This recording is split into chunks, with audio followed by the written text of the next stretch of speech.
Direkam.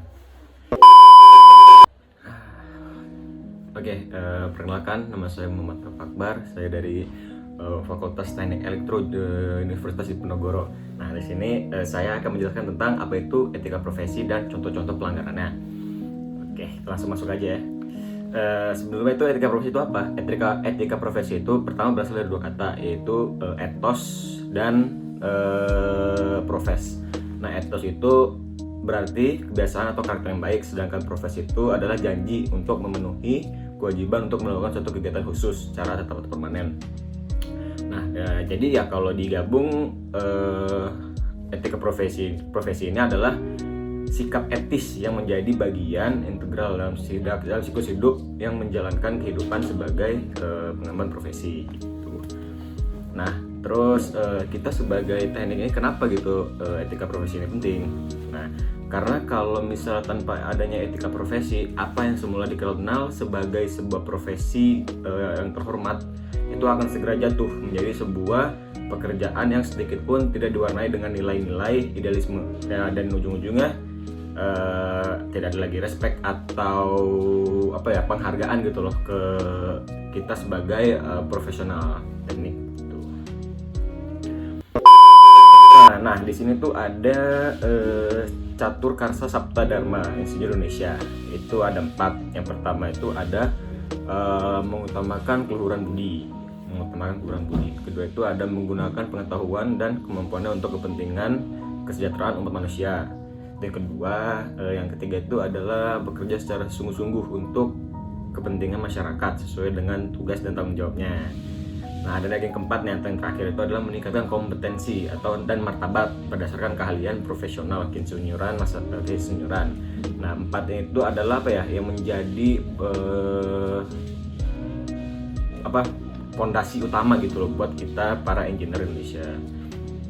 Nah, terus di sini saya akan membahas tentang masalah etika engineer.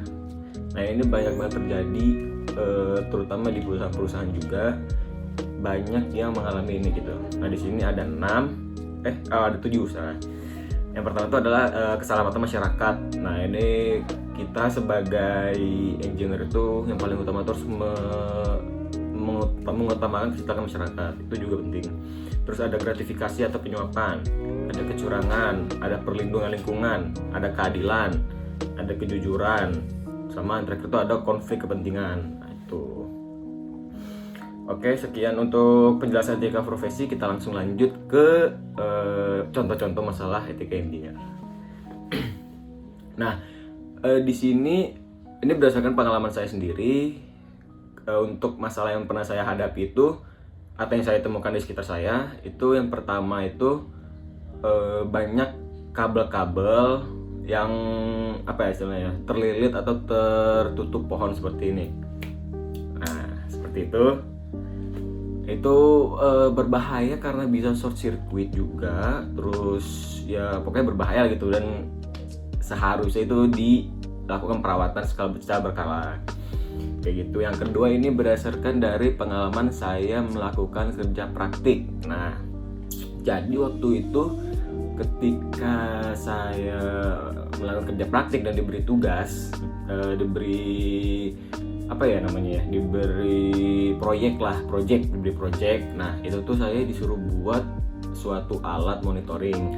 Nah, tapi pas saat melakukan pengetesan alatnya itu tidak digunakan pengaman. Nah, itu juga salah satu yang paling berbahaya, karena mengingat pengetesan alat itu tuh dilakukan pada tegangan yang sangat tinggi. Nah, itu yang saya alami juga saat melakukan kerja praktik. Dan yang terakhir ini saya dapat dari kerabat terdekat saya, itu yang pernah mengalami penggantian komponen. Jadi penggantian komponen ini di perusahaan ini tidak dilakukan secara jujur. Kenapa? Karena penggantian komponen untuk peralatan itu ternyata menggunakan komponen yang second atau tidak baru. Padahal harusnya baru ya, karena untuk kualitas ketahanan itu ya jelas bagus lebih baru dong daripada yang lama. Nah, itulah kenapa tiga hal ini yang paling sering saya alami itu apa ya istilahnya, sangat berbahaya gitu loh. Karena yang tadi itu, apalagi yang pada masalah saya saat kerja praktik itu kan tidak mengutamakan keselamatan. Nah itu yang paling berbahaya. Kalau untuk yang terakhir itu, untuk masalah etika itu adalah kejujuran, karena tidak jujur. Nah dan yang terakhir itu yang ketiga itu, yang pertama tadi itu yang masalah kabel itu adalah untuk sama masyarakat juga sih sebenarnya, karena kan kalau misalnya terjadi short circuit itu juga bisa apa ya, mati satu daerah gitu loh lampunya. Nah itu sangat berbahaya begitu. Mungkin untuk penjelasan mengenai etika profesi dan masalah-masalah yang pernah saya alami sendiri mungkin sudah selesai. Terima kasih juga untuk teman-teman yang sudah ingin menonton video ini. Saya akhiri. Assalamualaikum warahmatullahi wabarakatuh. Terima kasih guys.